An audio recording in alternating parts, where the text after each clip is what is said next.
আধুনিক যুদ্ধে air power অনেক বড় একটি জায়গা দখল করেছে। তবে 2000 সালের পর শক্তিশালী দেশগুলো অত্যাধুনিক এরিয়াল পাওয়ার নিয়ে সরাসরি মুখোমুখি হয়নি।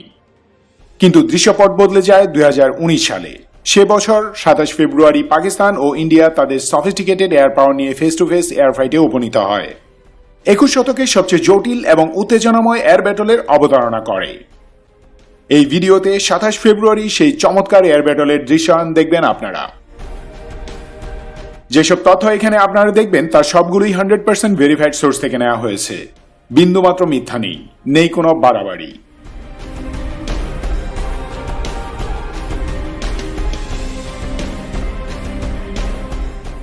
14 ফেব্রুয়ারি 2019 পুলওয়ামাতে ভারতীয় সিআরপিএফ আক্রান্ত হয়। দিল্লি দোষ চাপায় পাকিস্তানের ঘাড়ে। এদিকে ইন্ডিয়াতে ইলেকশন। মোদি সেই ইলেকশন জেতার জন্য পাকিস্তানের অভ্যন্তরে এয়ার স্ট্রাইকের প্ল্যান করে।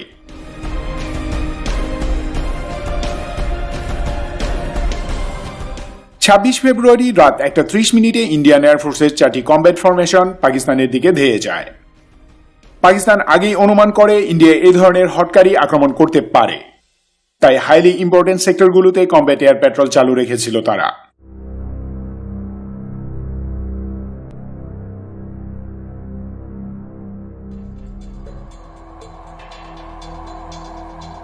কিন্তু 4টি ইন্ডিয়ান ফরমেশনের 3টি পাকিস্তানি এয়ার স্পেসে প্রবেশ না করেই পালিয়ে আসে। শুধু বালাকোট সেক্টর দিয়ে একটি ফরমেশন পাকিস্তানে প্রবেশ করে।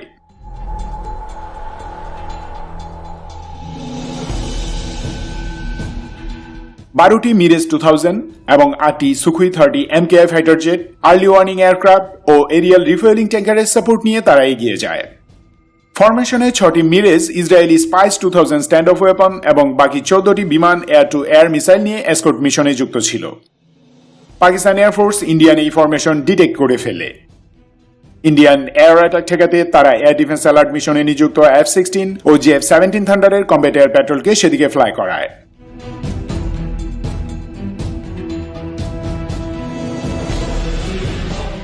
ইন্ডিয়ান ফাইটার জেটগুলো নিরাপদ দূরত্বে থেকে ইসরায়েলি স্পাইস বম্ব রিলিজ করে দৃশ্যপট থেকে পালিয়ে যায়। তবে কয়েকটি ইন্ডিয়ান জেট ইতিমধ্যে পাকিস্তানের অভ্যন্তরে প্রায় 10 কিলোমিটার ভিতরে ঢুকে পড়ে।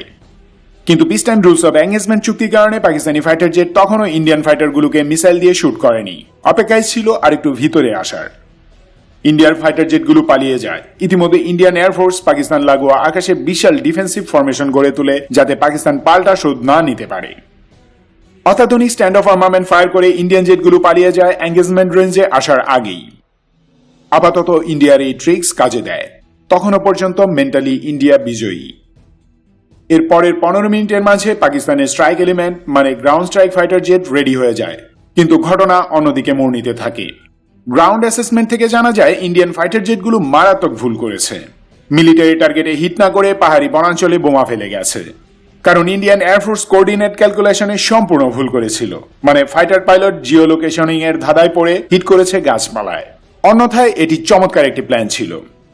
সত্যিকার কোনো ক্ষতি না হয় পাকিস্তান এয়ারফোর্স তৎক্ষণাৎ কোনো অ্যাকশন নেওয়া থেকে বিরত থাকে। কিন্তু তার চেয়েও বেশি দুঃসাহসী একটি মিশন প্ল্যান করে তারা। অত্যন্ত উত্তেজনার মাঝ দিয়ে 26 ফেব্রুয়ারি দিন ও রাত পার হয়ে যায়। পরের দিন অর্থাৎ 27 ফেব্রুয়ারি সকালে শুরু হয় পাকিস্তানের অপারেশন সুইফট রিটর্ন।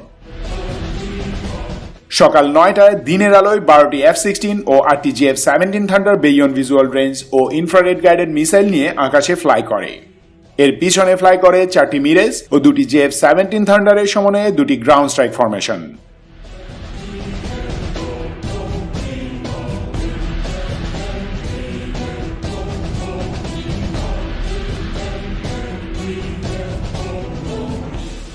ইলেকট্রনিক ওয়ারফেয়ারের মিশনে নিযুক্ত হয় DA-20 EW এবং আর্লি ওয়ার্নিং মিশনে ফ্লাই করে SAB-2000 ADI এয়ারওয়ার্কস প্লেন। 9:20 পাকিস্তান এয়ারফোর্সের ফরমেশনগুলো হামলার জন্য নিজ নিজ পজিশনে চলে যায়। লাইন অফ কন্ট্রোলের কাছে পৌঁছতেই ইন্ডিয়ান এয়ারফোর্স মোটামুটি হতবাক। হঠাৎ উদয় হওয়া মেহমান দেখে একদম সারপ্রাইজ। 9:25 2টি JF-17 থান্ডার প্রথম অ্যাটাক শুরু করে। থান্ডারগুলো ইন্ডিয়ান আর্মি ব্রিগেড হেডকোয়ার্টার লক্ষ্য করে 1000 পাউন্ডের 4টি REK আর্মামেন্ট ফায়ার করে।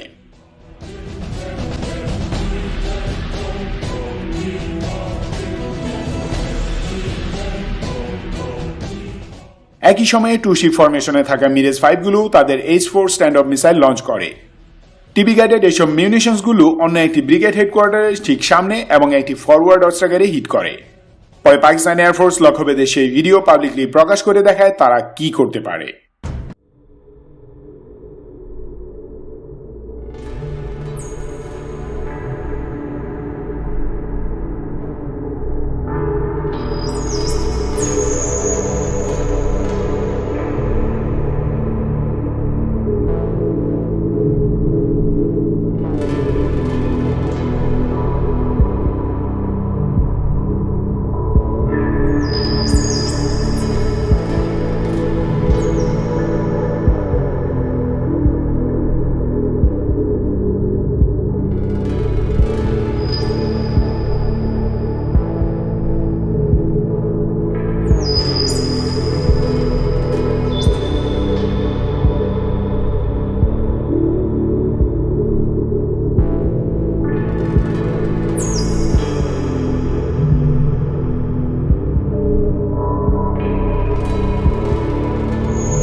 নয়টা 36 মিনিটে পাকিস্তানি F-16 একদম পারফেক্ট মোমেন্টে ইন্ডিয়ান Su-30 MKI কে মিসাইল লক করে এবং তাকে লক্ষ্য করে AIM-120 AMRAAM মিসাইল ফায়ার করে। ইন্ডিয়ান Su-30 MKI মিসাইল থেকে বাঁচার জন্য সব রকম চেষ্টা করেছিল, কিন্তু কিছুক্ষণ পরেই সমস্ত পাকিস্তানি আর্লি ওয়ার্নিং রাডার ও গ্রাউন্ড রাডার থেকে Sukhoi 30 ভ্যানিশ হয়ে যায়। এরপরে আর তার রাডারে দৃশ্যমান হয়নি। দৃষ্টিসীমার বাইরে এরিয়াল কিলের ক্ষেত্রে এটি একটি প্রমাণ বা এটি একটি ভ্যালিডেশন সিস্টেম। উইংম্যানের অবস্থা থেকে সেকেন্ড Su-30 MKI সুপ্রিমেসি হারিয়ে এয়ার ব্যাটল ত্যাগ করে। যখন Su-30 MKI হিট হবার খবর ইন্ডিয়ান এয়ারফোর্স হেডকোয়ার্টারে পৌঁছায়, তখন তারা একটি Mi-171 হেলিকপ্টারকে সার্চ অ্যান্ড রেস্কিউ মিশনে নিযুক্ত করে। এদিকে ইন্ডিয়ান এয়ার ডিফেন্স ইউনিটকে বলা হয়েছিল যে কোনো অচেনা এয়ারক্রাফট দেখা মাত্রই যেন ভূপাতিত করা হয়। হতবাক ইন্ডিয়ান অপারেটর নিজেদের হেলিকপ্টারকে পাকিস্তানি এয়ারক্রাফট মনে করে স্পাইডার এয়ার ডিফেন্স মিসাইল দিয়ে ভূপাতিত করে। নিজেদের হেলিকপ্টার না চিনতে পারার কারণ হলো পাকিস্তানি ইলেকট্রনিক ওয়ারফেয়ার প্লেন তখনও Indian radio communication system jam করে রেখেছিল। ফলে Mi-171 পাইলটের কাছে যখন গ্রাউন্ড এয়ার ডিফেন্স সিস্টেম থেকে পরিচয় জানতে চাওয়া হয়, তখন সে কোনোভাবেই যোগাযোগ করতে পারছিল না। তাই শত্রু ভেবে নিজেরাই নিজেদের হেলিকপ্টার ভূপাতিত করে। ওদিকে দুটি ইন্ডিয়ান মিরেজ 2000 তখনও পাকিস্তানি F-17 থান্ডারকে ধাওয়া করছে, কিন্তু টার্গেট লক করতে পারছিল না থান্ডারের অত্যাধুনিক কাউন্টার মেজার সিস্টেমের জন্য। এই কাউন্টার মেজার এবং ইলেকট্রনিক ইন্টারফারেন্সের জন্য ইন্ডিয়ান মিরেজ পাকিস্তানি F-17 থান্ডারকে রাডারে লক করতে ব্যর্থ হচ্ছিল বারবার। তারা তাদের কমব্যাট কন্ট্রোলার সেন্টারকে জানায় তাদের রাডার ডিসফাংশনিং, এবং এরপর তারা এয়ার কমব্যাট থেকে ডিসএঙ্গেজ করে এবং পালিয়ে যায়। কিন্তু পরে জানা যায় তাদের রাডার আসলে ঠিকই ছিল। পাকিস্তানি ইলেকট্রনিক ওয়ারফেয়ার প্লেন তাদের পজিটিভ রাডার সিগন্যাল শনাক্ত করেছিল। যাই হোক, ইন্ডিয়ান পাইলটেরা সারপ্রাইজড হয়ে ফিরে আসে। পাকিস্তান তার মিশন কমেন্স করেছে সকাল 9টা 25 মিনিটে। এরপর ইন্ডিয়া তার প্রথম জেট স্ক্র্যাম্বল করেছে 9টা 45 মিনিটে। এর মাঝে তারা ভেবেছিল যে কয়টি Su-30 MKI ও মিরেজ 2000 আছে তারাই পাকিস্তানি এয়ারফোর্সকে একটি শিক্ষা দিয়ে দিবে। 20 মিনিট পর আকাশে ওরা 5টি MiG-21 বাইসনের পাইলট তখনও যুদ্ধক্ষেত্রের আসল তথ্য সম্পর্কে সচেতন নয়।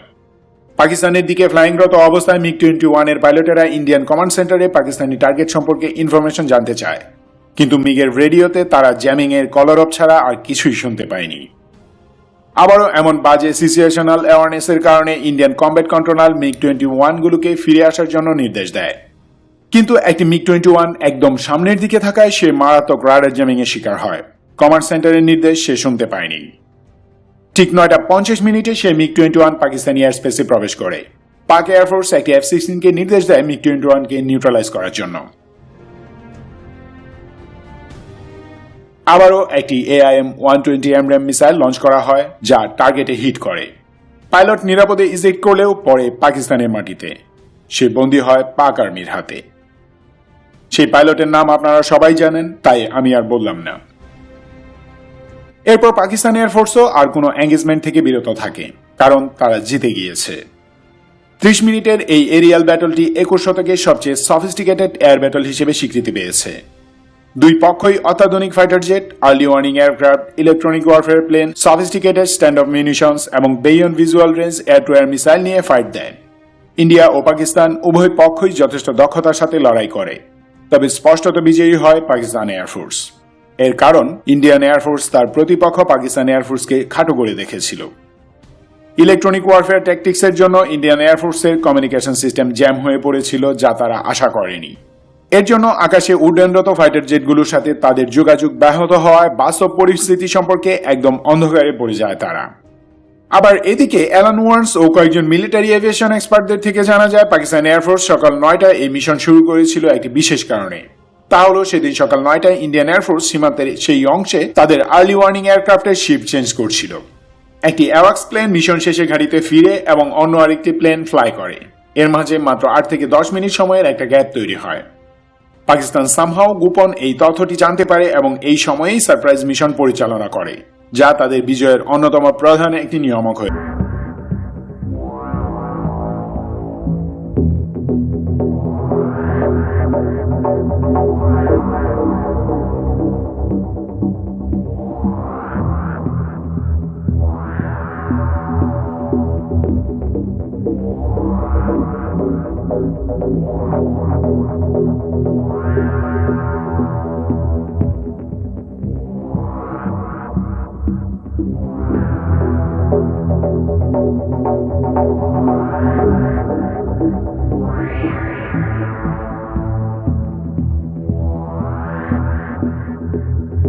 বাংলাদেশ চ্যানেলটি সাবস্ক্রাইব করে থাকেন তাহলে আপনাকে আন্তরিক ধন্যবাদ। আর যদি অলরেডি সাবস্ক্রাইবার না হন তো please hit the subscribe button and tap on the bell icon right now.